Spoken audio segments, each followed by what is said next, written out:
So this is a video response to Stefan Molyneux's Nature is Sociopathic. And I have a lot of general points of agreement with Stefan's argument presented there. In particular, one that I thought I should highlight is the notion that, farmers, despite being close to nature, almost never become environmentalists. And I think that's a very strong point. You would think that, if nature really was so caring and nurturing, that, the people closest to it would be the most environmentally active.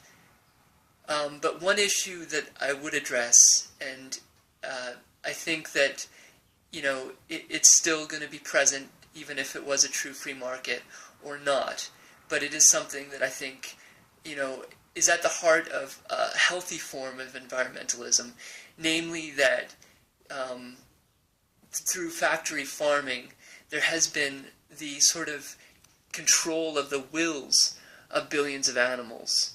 And so, the conforming of more than is, happening in nature.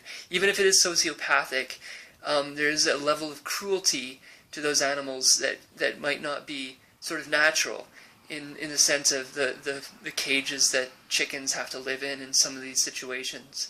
So I would say that, a healthy form of environmentalism takes that into account, that we've kind of monetized the intrinsic value of these beings so that there's no inherent value that we're placing on the interiority of these beings. And I think that's an important point.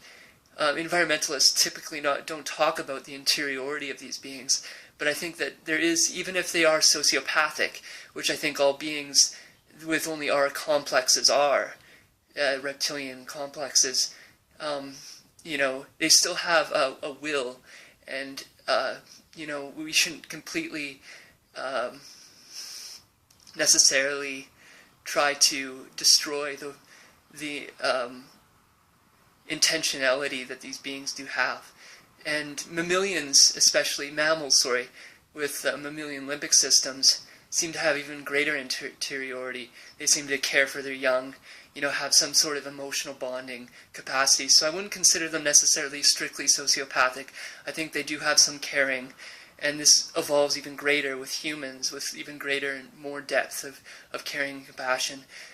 So I think a healthy environmentalism tries to include this element of interiority and of environment, that our environmental system that we're born within has intrinsic value in that sense, even if it is sort of sociopathic. Thank you.